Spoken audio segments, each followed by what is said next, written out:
Welcome to KREM 2 News at noon. It is good to see you. I'm Laura Papetti, and it has been a wild ride outside. Everything from wind, rain, snow, back to more rain. So we're going to head to Thomas Patrick. He is standing by in the KREM 2 Outdoor Weather Center. Thomas, what do you know? Yeah, so the snow was coming down before 6 a.m. in Spokane, and it quickly changed to rain. In fact, you're not going to find any snow from our Outdoor Weather Center because it's melted already.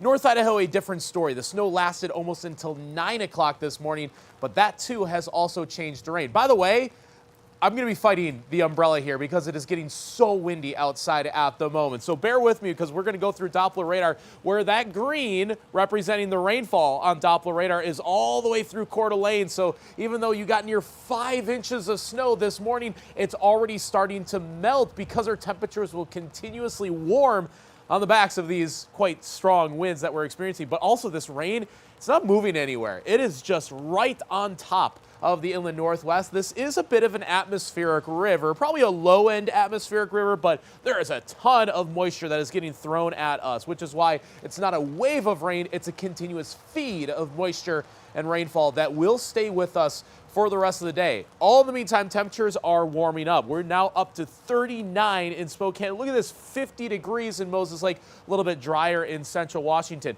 Still at 34 in Sandpoint. This is the region in North Idaho that did end up with the most snow from this morning, but that doesn't feel like it's going to matter in these next 24 hours because the temperatures will rise into the 40s and stay in the 40s even at night because of the winds. So the wind is actually our next weather hazard that we're tracking. So these winds will get stronger and stronger into the evening hours tonight. There are wind advisories for northern, central, and south central Washington, but not for Spokane, as our winds will probably not quite hit that advisory criteria, but wind gusts could be up to 50 miles per hour in these tan shaded areas. We're going to time out that wind speed threshold for you coming up in a few minutes. Back indoors. Thomas, thank you. We do have breaking news at this noon hour. Coming into the KREM 2 newsroom over the past hour, the planned execution of Idaho death row inmate Thomas Creech has been canceled. Idaho officials said that the medical staff there cannot find a vein for the lethal injection. Creech is Idaho's longest serving death row inmate. And now, as a result of the failed execution, his death warrant will expire. A reporter with our Boise sister station who said a witness said the injector made 7 to 8 attempts to insert an IV. Following the failed attempts, Creech's attorneys then filed a new motion for a stay in U.S. District Court. Creech has claimed by himself of killing as many as 42 people. Once Mr. Creech was escorted into the execution chamber and was strapped down, the medical team entered and attempted to establish IV access. The team attempted 8 times through multiple limbs and appendages. All right, again, as a result of the failed execution, Creech's death warrant will expire. Creech returned to his cell. His attorneys immediately again filed a new motion for a stay in U.S. District Court. As we said, the state of Idaho will now figure out how to proceed. And this is certainly a developing story. And we'll have more information coming up on KREM.com and, of course, on KREM 2 News First at 4. So be sure to join us then.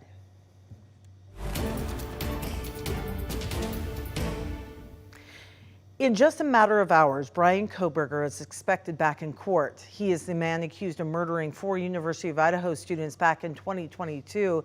And the defense is asking that more investigators be allowed to view certain genetic evidence.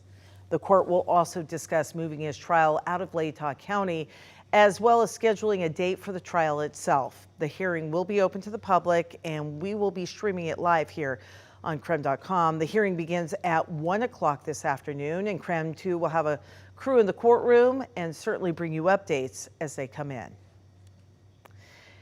The FAA is giving Boeing 90 days to come up with a plan to fix quality problems and meet safety standards for building new planes. The agency said the directive follows meetings with Boeing's top officials, and that includes the company's CEO. At FAA headquarters in Washington, the new deadline comes as the FAA is finishing an audit of assembly lines at the factory near Seattle, where Boeing builds planes like the 737 MAX that suffered a door panel blowout back in January. Investigators say bolts that helped keep the panel in place were missing after repair work on the Alaska Airlines jet at the Boeing factory.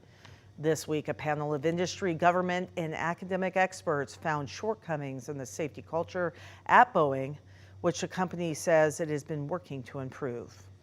All right, 12:06 right now. The Spokane Fire Department is sounding the alarm following a series of fires within the last couple of weeks. Investigators believe some of those fires are a result of arson. So here's what we know right now. The first fire happened on February 12th. That was on West Barnes Road. Firefighters responded to a parked van that was on fire. Then 2 more happened on Monday, including a fire at the old spaghetti factory that investigators believe was indeed arson. Officials with the Spokane Fire Department say security video showed a man lighting debris on fire before walking off. 10 seconds, 15 seconds, it was pretty quick. They walked up, bent over, lit it on fire, and walked off. So, and then it burned for quite a long time without anybody really noticing or intervening. Spokane Fire is still investigating. Right now, they do not believe the fires are related, but they say they do share some common elements. So after decades of sitting unused, a bridge to nowhere may finally have a purpose in North Idaho. You've likely driven eastbound on I-90 toward Montana, and you've seen it. This bridge sits over I-90 in Osborne, yet a car has never legally driven on it.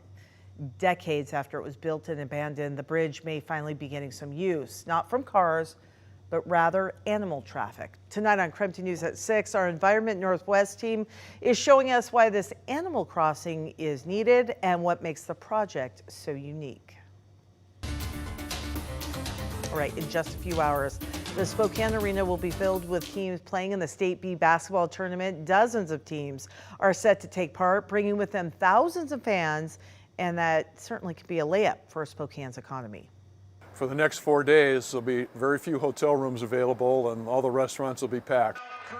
The tournament's director says the tournament generates about $4 million each year. Last year, they saw about 20,000 people come through the arena.